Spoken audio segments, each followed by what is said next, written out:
Hi, my name is Jamie Stackhouse, and I'm just here to talk to you a little bit about how you can use WebRTC to essentially get to zero latency streaming. So, thanks for coming. It's kind of an interesting, really, journey, I guess, to how I got here. Looking kind of starting with RTMP traffic and then switching over to RTP, and then really we ended up with WebRTC for a couple of our client prototypes. So, from the standpoint of what is WebRTC?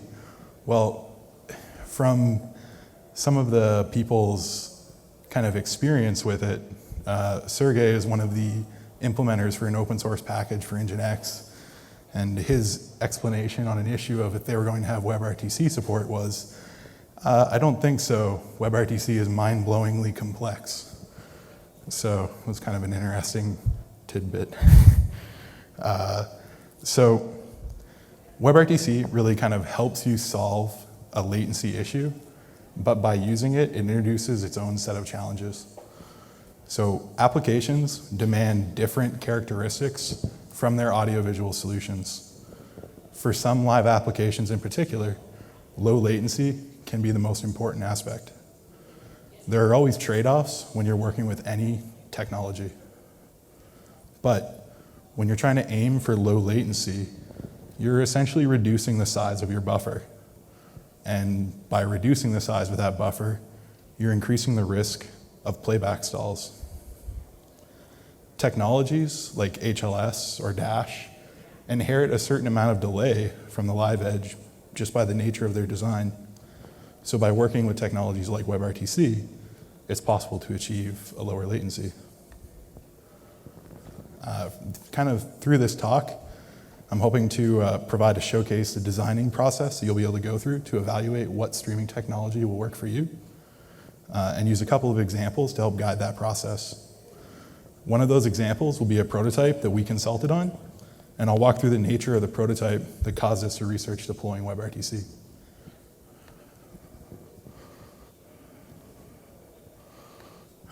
Okay. Then I'll introduce some of the possible solutions out there that can be used to jumpstart your WebRTC environment. And many of the tools take a plugin based approach to their design, and I'll do a quick overview on the benefits that that provides. And once we've gone through the back-end tooling, I'll focus on doing a knowledge transfer of the core components of the WebRTC stack, using the design of the client-side APIs to guide that portion of the talk. Then we'll talk a little bit about how in the public internet-based environment, and you're operating with a peer-to-peer technology, we'll talk a little bit about stun and turn and how they actually affect the NAT process. We'll also cover ICE, which is the core networking protocol for WebRTC. Finally, after talking through the implementation of WebRTC, we'll kind of take a step back and talk about the trade-offs and perhaps what might be coming next with regards to minimizing those trade-offs. So, my name is Jamie Stackhouse, and while I still identify as a developer, I'm told that I've recently had to switch the ratio at which I create JIRA tickets versus close them. And the reason for that is, well, really before I got here, I did work for a handful of different companies with a lot of different brands all across the media industry. And for a few years, I was part of a team that built and maintained all the different video player code bases using multiple OVP frameworks. We built from scratch HTML5 players. We went through the Flash migration. We went through the FCC captioning headache as well. We really ran the gamut of use cases from various types of VOD and live workflows that really you could be exposed to. And this all happened while working at a company called Redspace. I really was exposed to many different methodologies, all in the same problem space, for accomplishing similar issues. But, like you probably all know, the devil is really in the details, which was my introduction to the media industry. That experience is now being applied to our product Ingest. The team behind Ingest,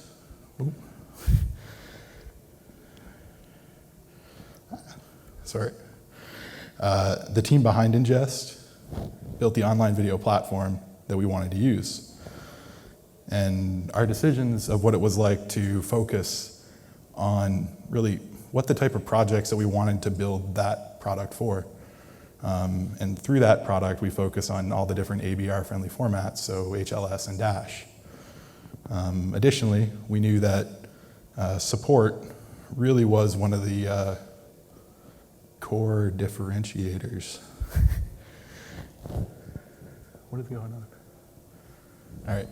And we'll all be available afterwards to talk through kind of any of the issues that you're running into with any of your deployments. I'll also be out there with one of my colleagues, and I'll be outside after if any of you are interested to talk. But why as an industry did we focus on HTTP-based manifest formats when that's not what we actually started with? And why am I now giving a talk on WebRTC? Well, there's been a trend kind of focusing on the various types of business models, right? It makes sense. And in those, some of them you're really driving towards low latency. For video on demand, you're focused on providing the best quality for the lowest cost. And you can do that through various techniques like just-in-time packaging to reduce storage costs, where you're sending it out to your edge. As well, your cost model, it's almost an exclusively operational expenditure on the bandwidth. And the vast majority of that cost is the bandwidth. Well, HTTP is a well-understood model, and we knew how to scale it. And there were entire businesses, CDNs built around it. So we built our technologies and our protocols around them. But what happens when latency started to drive customers away, or it caused a poor user experience? For example, if you're live streaming sports, or you're watching a streamer on a platform like Mixer, when you're watching that content and you're talking with others on Twitter, and then you get a push notification of the goal before you see it on the stream, well, it's a bad user experience. And you as a business, you don't really have full control over that kind of ecosystem that you're running inside for the most part. How do you manage it? Well, it's simple. You just reduce your own latency so that you're competing against the others. And there's multiple kinds of ways that you can reduce your latency. You can reduce it by getting closer to the content, so by forming a deal with the provider of the content and getting closer to the actual broadcast point, or you can do it by changing the technology approach. Really, you're just trying to add as small latency as possible. On the other side, what if you're not in the broadcast scenario? Synchronization, latency from each party in, say, a video conferencing suddenly becomes much more important. And if you're thinking to, say, perhaps a phone call across the Atlantic with family friends, and what it was like in the mid to late 90s, you were dealing with some delay or a tinny sounding echo, and it definitely wasn't ideal. Well, since we're now using video conferencing every day as a replacement for face-to-face communications and a lot of places to power either remote work or just a family chat, we're driving that need of it essentially being latency-free. So, those are two different use cases for potentially a low latency stream, both with very different scaling considerations. And there's different trade-offs to be made, but what was ours? Well, it was a prototype application for a defense and aerospace client. So I'll be a little bit vague on some of the details, but really the driving components that we'll run through how we decide what technology made sense. Broken down into its components, it was a many-to-one streaming application. And by that I mean every single user essentially was somebody who was streaming. However, at any point, there would only ever be one person watching that stream. Another interesting thing is that it would run on its own LTE network with potentially no internet access. As well, there'd be bidirectional communication, which meant that for a good user experience, it would need to be low latency. That communication piece in mind brought us to researching VoIP, brought us to researching video conferencing solutions, and eventually brought us to WebRTC. So we had been presented with a different use case than the one that we were used to dealing with. It didn't fit the mold of an HTTP-based streaming solution. I mean, sure, we could stream from our phone to a backend using RTMP, or we could publish it through the existing system that we had in place. But either one of those solutions didn't solve that initial bidirectional communication piece. So as I mentioned, there's always trade-offs. Our objectives and the use cases were different for this app than what was normal. We had a tool, the ingest platform, that was built for low-cost, high-reliable streaming of video content. But that wasn't actually what was needed for this application.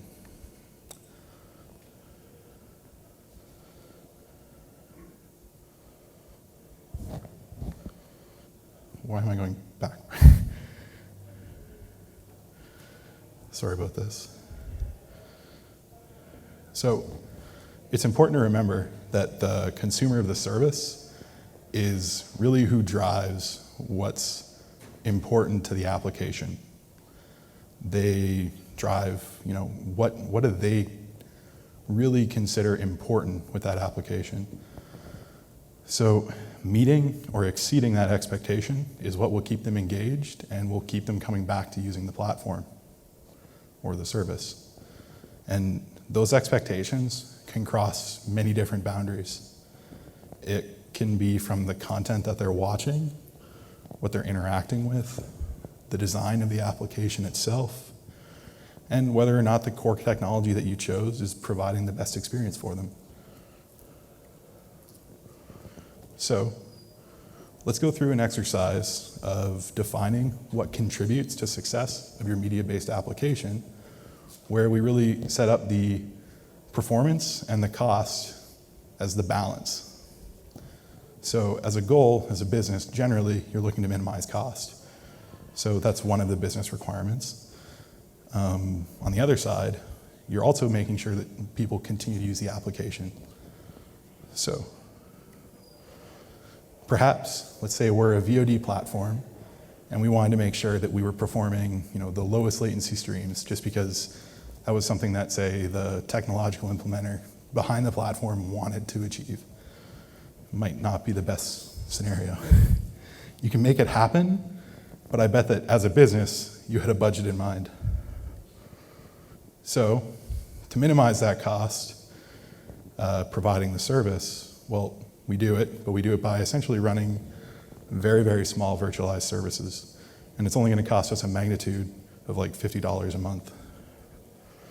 Well, we get a bunch of feedback from everybody who's using our application that the streams are all freezing. We go investigate, and it turns out, well, all of the streaming solution is pinning our servers at 100% CPU, and they just can't keep up. We're using a stateful protocol. So we throw some capital, traditionally, at the problem. We co-locate some edge servers. We start to build out a mesh network to deliver the streams. And then we also buy up some bandwidth to create some direct connect traffic to keep everything snappy.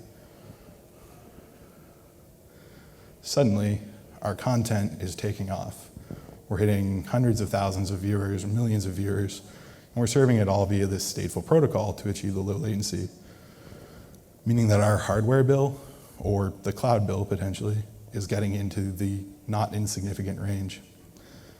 So we don't have the upfront cash right now, so we start looking at switching into a stateless protocol.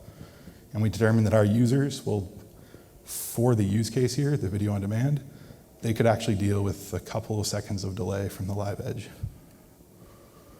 So we move our costs into an OpEx model, paying for the bandwidth through a CDN partner, and we start to push millions of streams through it, and hopefully the revenues cover the costs.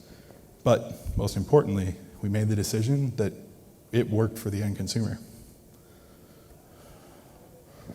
The example that I just went through, it could sound like any number of VOD platforms that started and then ended, and some of them have continued.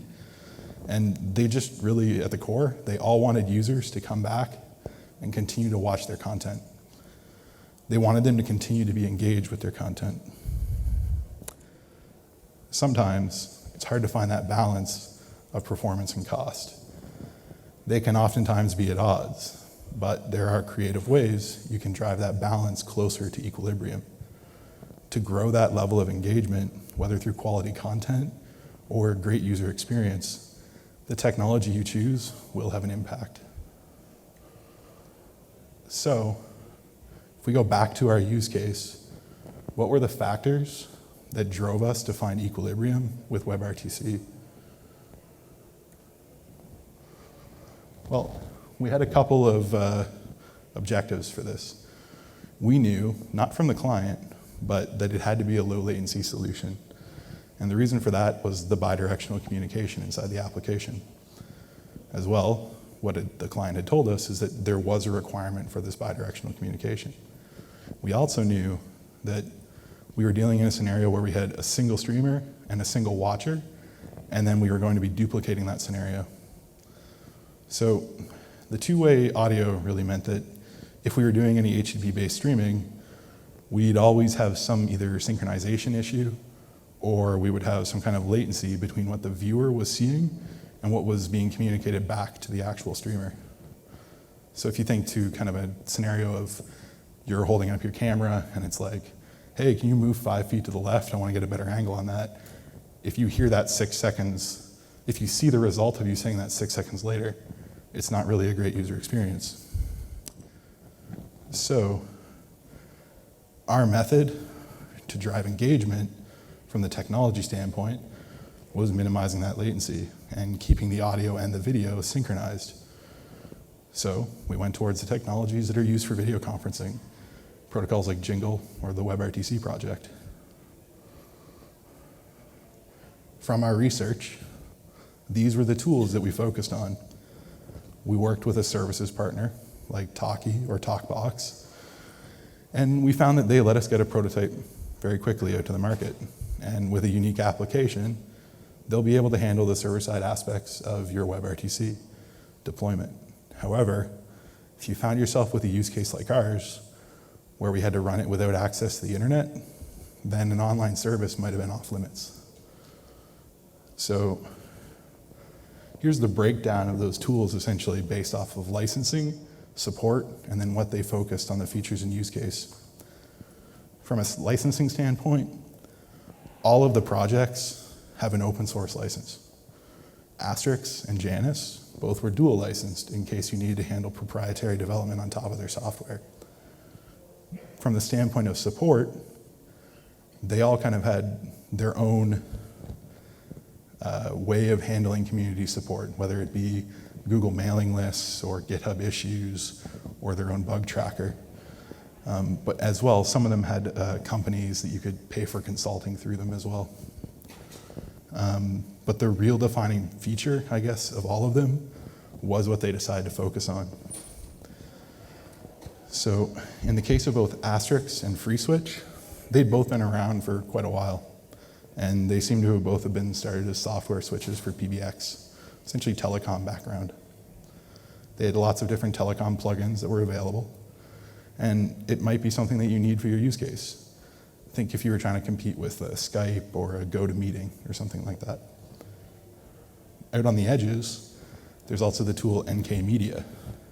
It's still in development, and they actually say it's not ready for production, but it's something to watch if you're in the WebRTC space. They take the approach of, it's a gateway of gateways. So rather than having a plugin for the individual use cases, they have plugins for each of the gateways, which then are able to have plugins for each of the use cases. And they actually normalize the APIs. However, for our use case, we weren't interacting with telecom, we weren't doing streaming, we weren't doing really anything other than what was essentially a video conferencing solution. So we chose the use case of Janus. It has plugins. They were focused essentially on individual use cases for WebRTC. And they had a SIP plugin, but they weren't focused on the telecom aspect. They were really focused on just what was WebRTC and what could you do with WebRTC. So, well, we decided that WebRTC was for us for our use case, and we had decided to go for Janus. But depending on your individualized application, that choice, it actually involves many others. The set of applications that WebRTC can be used for is really quite large. There are kind of 4 components that you'll often find interacting with WebRTC. You'll find SIP. Maybe you're looking to do a web app that does phone calls. So you work with a SIP trunk, perhaps through Twilio, and you connect your computer as a VoIP device to allow users to call their friends' phones. Or maybe you're looking to compete with GoToMeeting or BlueJeans. Or maybe you're just streaming and you have interactive content where you're essentially needing that synchronization aspect of what the user is communicating back to the person who's actually publishing the content. They all have very different concerns, and they use different component pieces out of WebRTCs and more.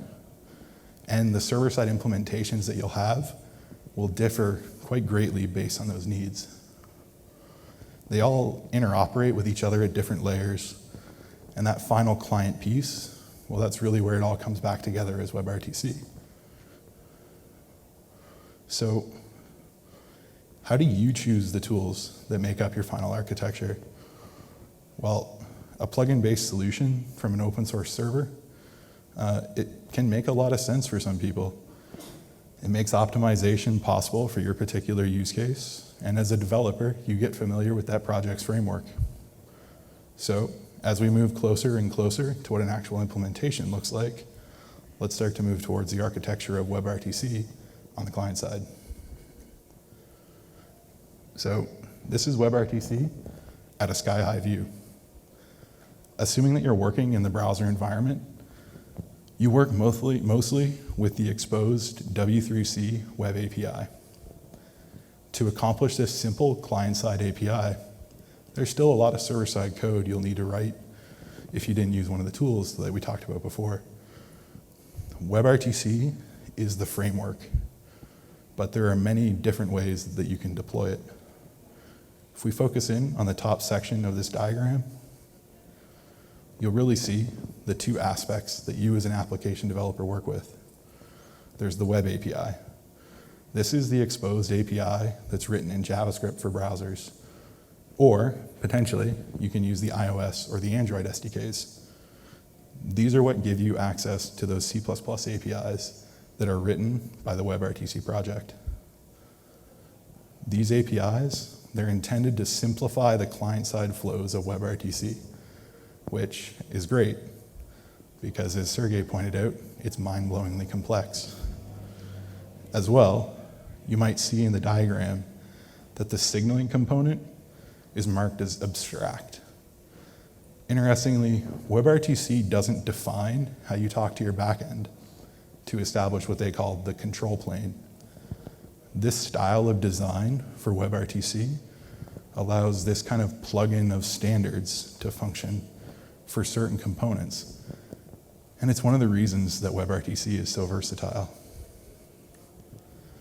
So, if that session component is abstract, what do the browsers use? So, the browsers use the JavaScript Session Establishment Protocol, or JSEP. You essentially are able to construct messages to send to your signaling backend, which indicates what media that client is able to publish and how they will publish it. It showcases the audio, the actual codecs that will be used, and the browser really gives you an easy API to work with this as a developer. This communication, even though SDP, the protocol for the communication, is defined, they still don't define how you get SDP to your signaling backend and to the other clients. So you can use a number of different technologies to accomplish this. A popular one is Websockets, and it gives you a full bidirectional pipeline. But most of the tools that we talked about and then the different gateways support all of the different technologies. So you can do XHR, you can do long polling, you can do WebSockets, or you can use a REST API. And that's really to give you the greatest client coverage. So, like I said, SDP is baked into the WebRTC APIs, and the methods that you call will generate the SDP for you, assuming that you've provided the implementation enough information to do that.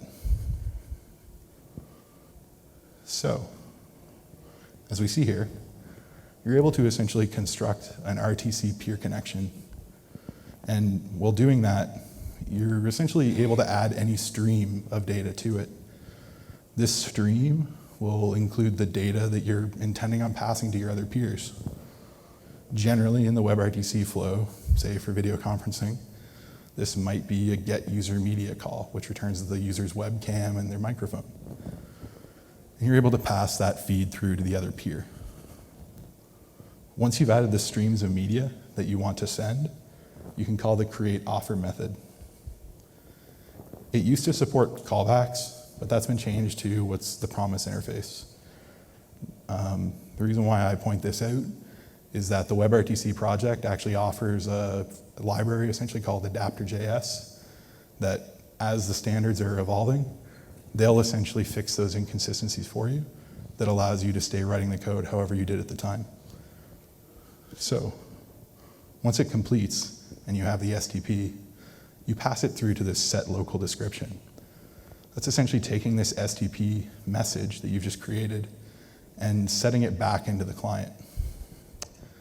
Once you've set it to the client, you actually process it and send it to your signaling server.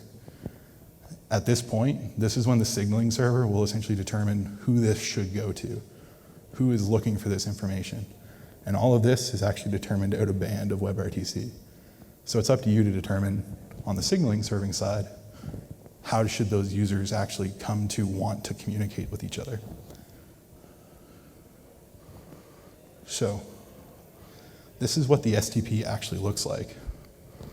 And really, the separated processes of WebRTC is what opens up the possibilities. And that if your client on the other end doesn't support SDP, which stands for Session Descriptor Protocol, you don't need to use this as the way that you communicate. If you have a backend server that doesn't like talking SDP, you can generate a different format and send it yourself. So in this SDP, you're able to see that the client is essentially publishing an audio as well as video. And they're publishing it over 2 different codecs. So with the content that's coming through RDP as the actual transport message or transport protocol, they're publishing it over different channel IDs. So it's a multiplex RTP stream. And as well, they're publishing them separate, the audio and the video, on different ports. But yeah, once that SDP message is sent through the signaling backend, it's received on the other side. On the other side, they essentially take it, they construct what they call the remote description. That other client essentially sets that and then creates an answer. And that answer is a subset of what the actual offer was. And this is what the client on the other end supports or wants to receive. So they essentially accept various types of audio and various types of video. And again, if the RTP stream was actually multiplexed, the client can say, no, wait, I don't actually support demultiplexing. So please, can you send it to me demultiplexed? And then it's up to the client on the other side to say, yeah, I can do that for you, or no, I can't, and you can actually get into a renegotiation phase. So during that SDP exchange, you can really kind of see the pieces of the transport section of WebRTC start to emerge. The client essentially decided to offer various types of media data using RTP. As well, in the answer, the equivalent information of what was going to be provided to that client was sent back, saying, yeah, I'll accept these audio, I'll accept these video formats. However, when you're working with a networking layer, it's possible that while the audio and the video could be delivered on the same channel, like I mentioned, multiplexed, it's possible that the client doesn't support it, right? So they'll essentially ask for it to be demultiplexed, and then that'll actually come in on different ports. And the reason why this is important is that that flow of the offer and the answer will essentially happen multiple times as the two clients determine when they reach kind of equilibrium with each other and they go, all right, I'm good, this is what I want to accept. So up to this point, everything that we've talked about really has flowed across what's called the control plane. And at this point, we'll start to talk about really how WebRTC is a peer-to-peer protocol. And this will be our first interaction with the media plane. So, one section out of that transport layer is the actual peer-to-peer. So, if we look at when you're actually constructing that peer connection, you specify what are called the ICE servers. And ICE stands for Interactive Connectivity Establishment. There's two types of clients that can run in ICE. You can have full or light clients. Essentially, light aren't able to gather candidates. They can only be connected to. All of the browsers are full implementations of ICE, although you are able to essentially make them appear as light clients or inside the private network by not providing any ICE servers. The ICE servers are essentially operating either the protocol stun or the protocol turn, or both of them. So the reasons how those are different from each other is stun stands for Session Traversal Utilities for NAT. And essentially you connect to that stun server and you provide it what your IP address is, what port you'd like to communicate on, where you exist in the world, essentially. At that point, you as a client potentially don't actually have a public IP address. You're operating behind a router. And so there's a NAT process that actually has to happen where they convert the public IP to a private IP. So that's kind of the process that stun helps take care of. It acts as a brokerage where the two clients start to work with each other. On the other standpoint, there's also Symmetrical Nat. This is essentially used to be confined to mostly company firewalls, but it's something that's been increasingly deployed elsewhere. Essentially what this is the router won't allow communication through unless a client has requested information from that client before. So there's like a stateful session essentially that's established. To get around that, so in the case of a peer-to-peer, you might have never talked to that peer before, right? You didn't ask them for this data. They're offering it to you through the stun process. They're not running a server for you to connect to. So essentially, turn comes into play and it acts as a traversal using relays around NAT. So when you're publishing your content, you actually publish it to the turn server. And turn will push that content through to the actual clients on the other side. And this is how you get around that NAT issue. So what's the difference? Like if turn always solves the issues of NAT, why would you not just always use turn? Why would you run a stun server as well? Well, they operate kind of together in that, sometimes turn is also a stun implementation. So you would also need to have a stun server in place on turn, but why isn't all of them turn? And it's really a difference in the cost of processing. As a broker with stun, none of the media is flowing through it. So the actual process of handling this is much lower, the cost of CPU time. Whereas if you're operating a turn server, all of the media data that's being sent from those clients and then sent down to the clients on the other side is running through your turn server. So if you were to think at the cost of running all those turn servers, you might start to think of like, well, how can I get around doing that? And there's some kind of productized ways of doing this. And if you look at the CDN Peer 5, they're essentially operating individual clients as turn servers, where they're offering the content to each other and through individual servers on Pier 5. They also operate in a stun, so where clients aren't running on their own private network but are actually running across public networks, they'll use stun to communicate between them. However, if all of your clients, if you didn't operate any turn servers, you wouldn't be able to get to 100% of your clients. Essentially, the people who are on behind Symmetrical Nat wouldn't be able to get access to you.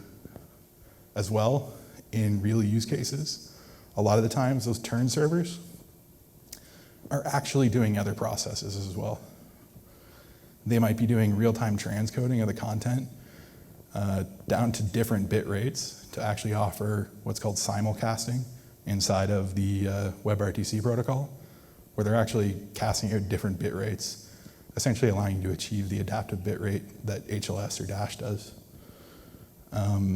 So this will kind of allow you to get closer to that low latency while keeping you in that nice area where clients aren't hitting playback stalls because of the lack of internet connectivity for them, where they don't have enough bandwidth.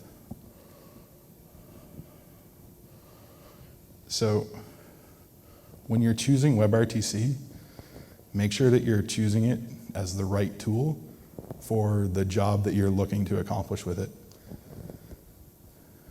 For our use case, we knew that we were essentially operating a video conferencing application, which is what WebRTC was initially built to handle. So as well, from a scaling perspective, it was going to be very simple for us. We essentially were operating sticky sessions where the users were able to connect to individual rooms, and we just had to make sure that those rooms mapped to the individual Janus servers in the back end. So we had very simple scaling concerns.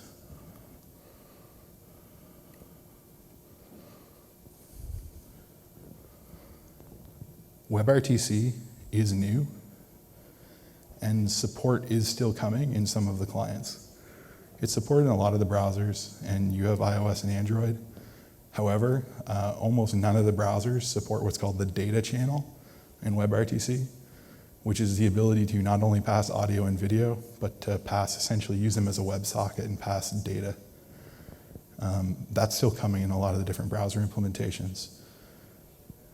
Fortunately for Internet Explorer like 10 and 11 and other clients that don't support it, Temesys, another provider, has open sourced an ActiveX and an NP API plugin to add WebRTC support to those browsers. And again, the needs of your application should really direct what technology you're going to use, from the standpoint both of what works for the consumer and as well that equilibrium that works for your business. So, what's next? Well, it's kind of interesting in that you just heard this morning from AWS Elemental how they were actually getting latencies lower than the broadcast on sports using technologies like HLS and Dash.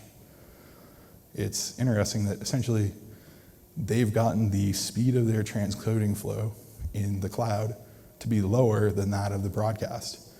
So they've solved this issue by getting closer to the content, as well as learning how to fan that out into many different servers. So that's one component that's kind of interesting. On the other side, on the playback side, you also have companies like Periscope, who are coming out with technologies like LHLS, or low latency HLS. Essentially, they're pre-advertising the chunks of HLS and then allowing the user to connect and essentially get an HTTP 100 to wait for content to come down, minimizing that kind of spiky buffer of what's coming through. So I don't think that WebRTC will remain the only solution to hit low latency. I think that there's definitely plenty of room for improvement in our current technologies. So with that, I'd just like to say thank you, and hopefully you have a good rest of the conference.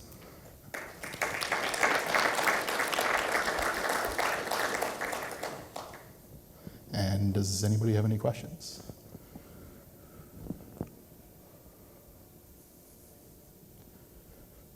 Sorry. Hi. Quick question. The last comment, WebRTC is not necessarily the only solution. You talked about Periscope's LHS. Yep. But that's mostly for one-way streaming.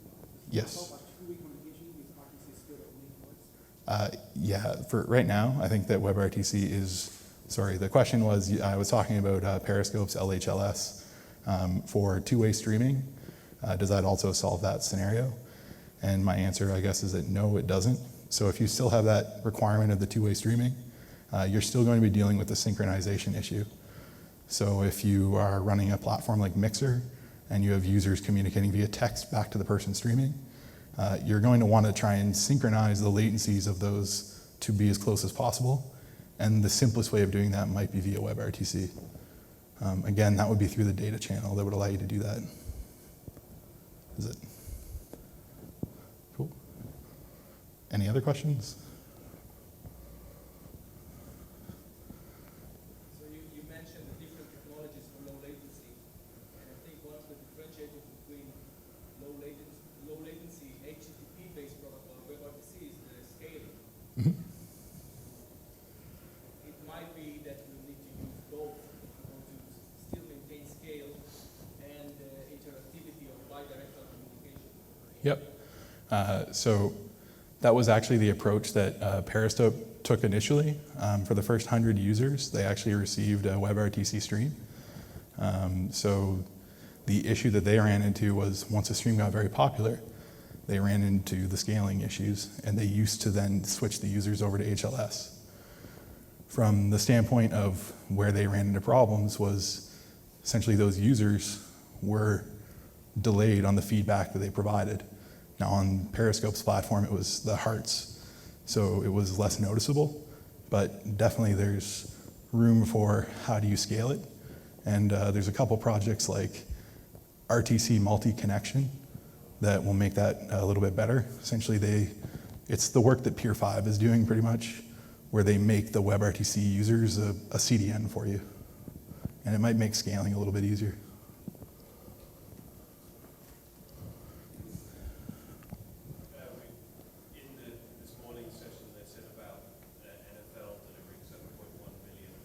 Yep. Users in 5 matches.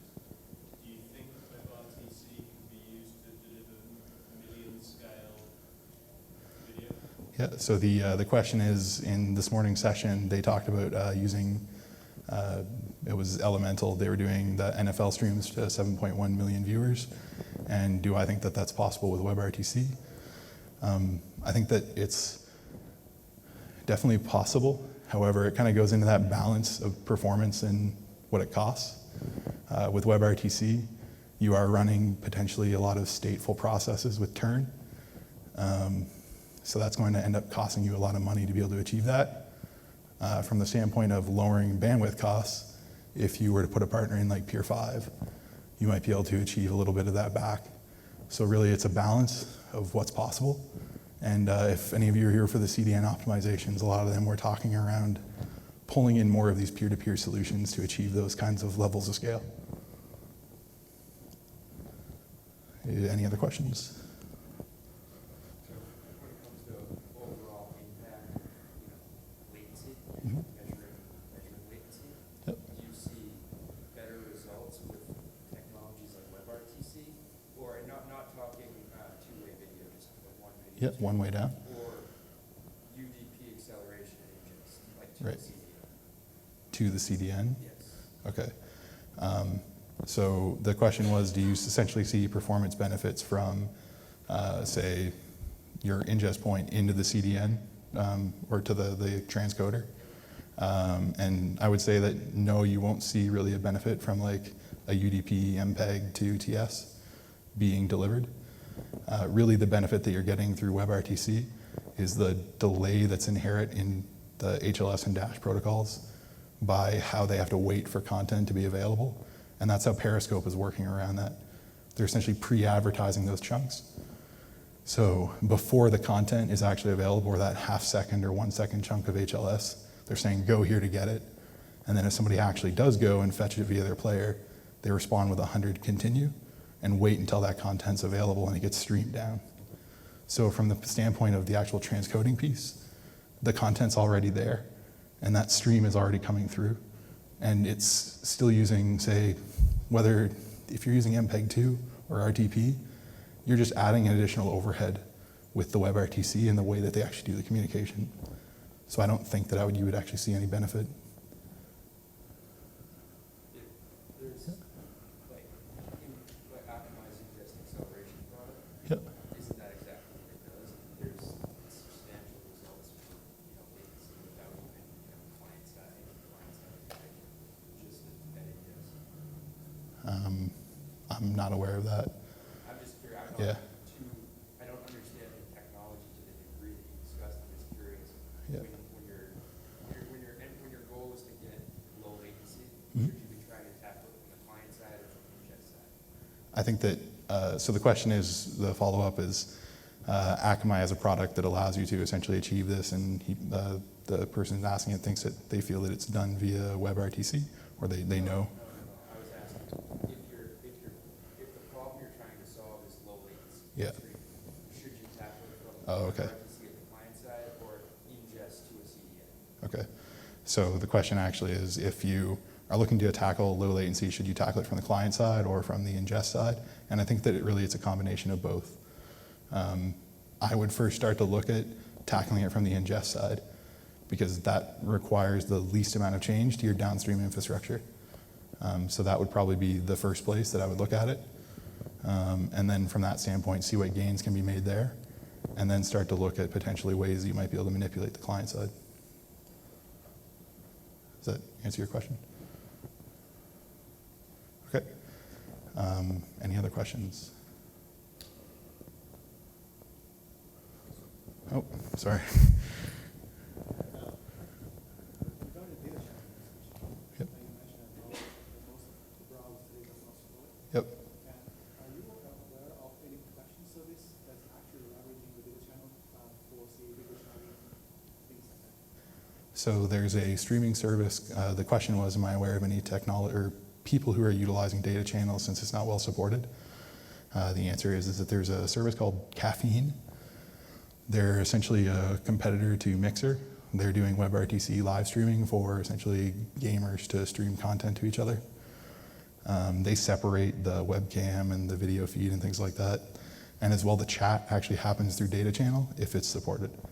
And so that kind of keeps it synchronized with the audio and the visual that's coming down to the user. And they don't have to manage a separate WebSockets implementation. However, places where it's not, it falls back to using WebSockets.